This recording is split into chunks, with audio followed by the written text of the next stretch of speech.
Apprehend God in all things, for God is in all things. Every single creature is filled with God and is a book about God. Amen.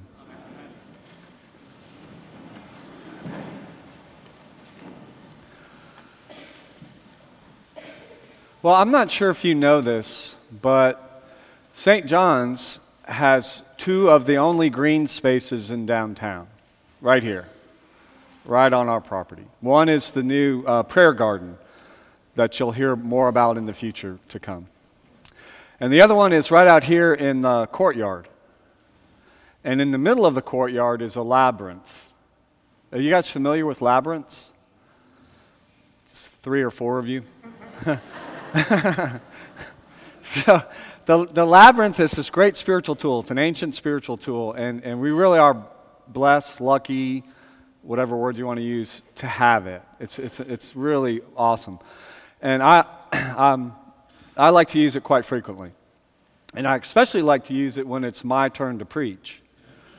Because I'll take the passage I'm going to preach on and take it into the labyrinth with me to see what comes out. Okay? So on Wednesdays at 8 a.m., we have a silent Eucharist in the labyrinth. Walk the labyrinth and share the Eucharist in the center, and then walk out. And on this past Wednesday, took this passage that Chris just read about the vine and the branches and all that. Highly symbolic passage that you really got to get into the symbolism, or at least I do, if I want to get something from it. So the labyrinth's a perfect place for that. So I took the passage in and was walking with it. And what just kept coming up for me was this. I have said these things to you so that my joy may be in you and your joy may be complete.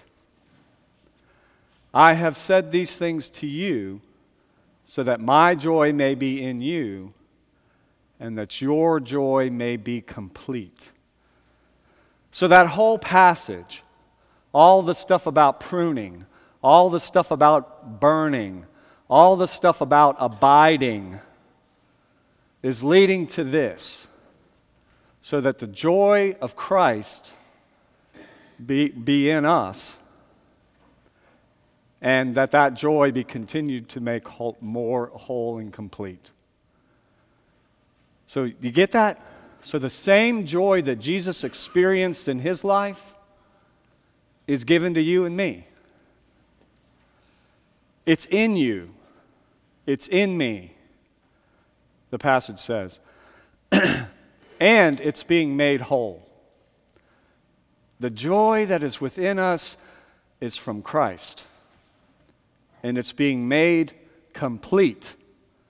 That's what all the burning and the pruning and all that stuff is about. So that my joy may be in you and your joy may be complete. Are you with me? Because joy's a feeling. And how do you get across a feeling if you don't feel it? So I was in the labyrinth thinking about that. What does joy feel like? And this is what came. This is the first thing that came.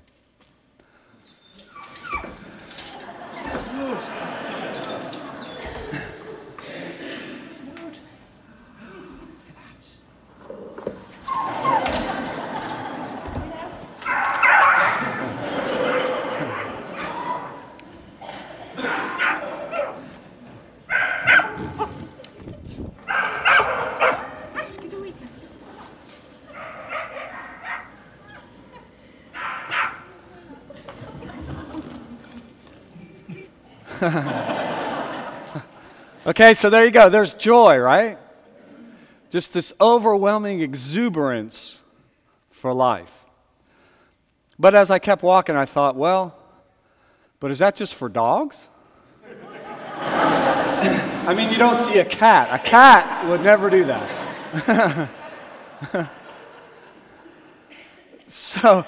So if a cat wouldn't do that, what about people? It would be kind of weird if that was a person, right? Jumping up and down and doing all kind of weird. So I thought, well, what about joy in me? Have I experienced that? And I have. And the image that came to me as I was walking the labyrinth was, I talk a lot about where I grew up because it was such an ideal place. It was so awesome. Jupiter, Florida, a little town just north of West Palm Beach, right on the coast. Just, oh man, dude, it's so cool. So we spent a great deal of time in the water, in the ocean, in the intercoastal, in the rivers, all over. And usually in the summertime when we got the breaks and it was so hot, breaks from school, and it was so hot, we did this thing. Now, I do not recommend this, especially if you're a kid. So all children who are still in this place right now, I do not recommend this. But it was fun. It was bridge jumping. You ever do that? Jumping off bridges. Oh, man, it was so much fun. And we had bridges everywhere, so we'd jump off these bridges all day long. And there was one bridge in particular that we would all ride our bikes to and just hang out all day, jumping off the bridge, swimming around. And I'm telling you the truth. This is honest. I'm not lying. We're in church. I'm not lying. And at one point, when in our summer bridge jumping, dolphins swam up. And we got to swim with wild dolphins. And I still to this day remember I was on a surfboard once, and I grabbed the dorsal fin of a dolphin, and he pulled me all around. Oh, God, that feeling. Just amazing feeling. That is joy. But is that just for when you're a kid? So then, I tell my kids the same stories about growing up and the bridges and all that. And we go back there in the summertime, sometimes spring break, and that just generates more stories. And I don't think they believe me. I think they think I'm making it up. So I took them to the bridge, the one bridge where we went and parked bikes, and and Cindy's like freaking out. But my family, my 3 children and me, we all jumped off the bridge together. And she's just freaking out. It was so great. She was freaking out. And then the grandchild of the dolphins swam up to us. And that's not true. But wouldn't that be great? Wouldn't that be like the great Disney ending to my story on joy? Right? The dolphins swim. Yeah, here's the grand, right? That would be great. But life's not like that, is it? Circumstances aren't always ideal, are they? I mean, sometimes we have to live through some hard things, don't we? So where's the joy then?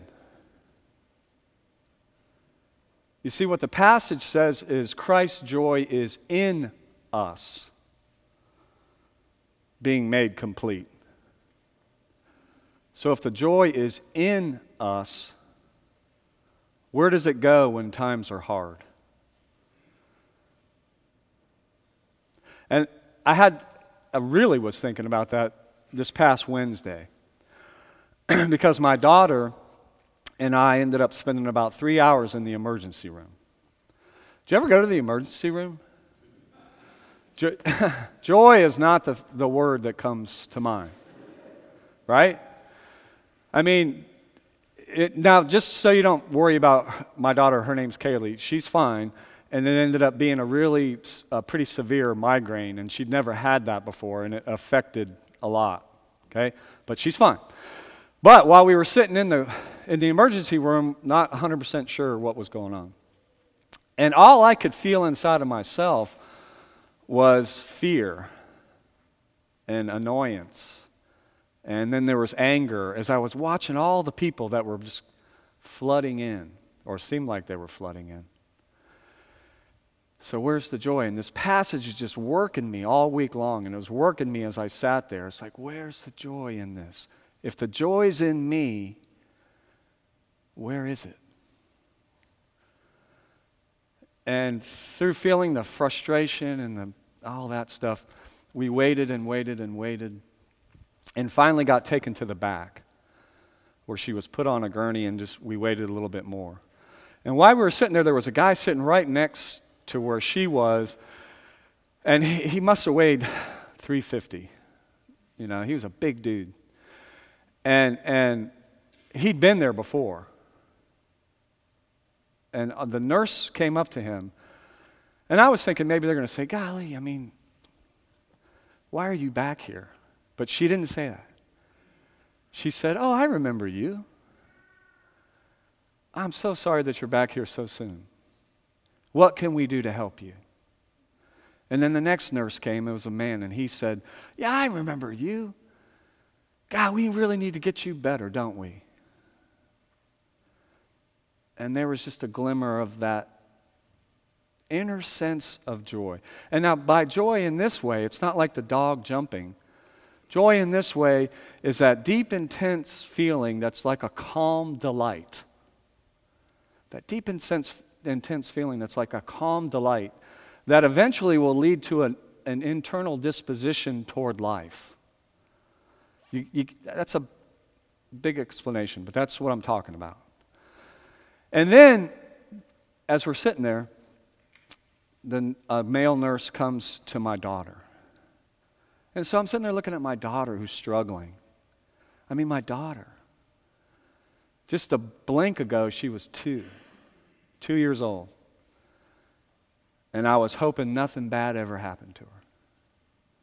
Just less than a blink ago, we were jumping off that bridge together. And now she's sitting here in the emergency room, and she doesn't know what's going on. And she's afraid. And this guy comes up, and he is so kind. And he is so patient. And he is so caring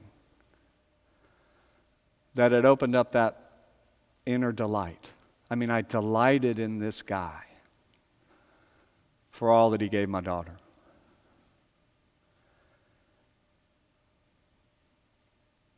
Joy. My friends, the good news today is Christ's joy lives in you and is being made complete in you. And my hope for you today is that you get to experience that joy wherever you may be. Amen.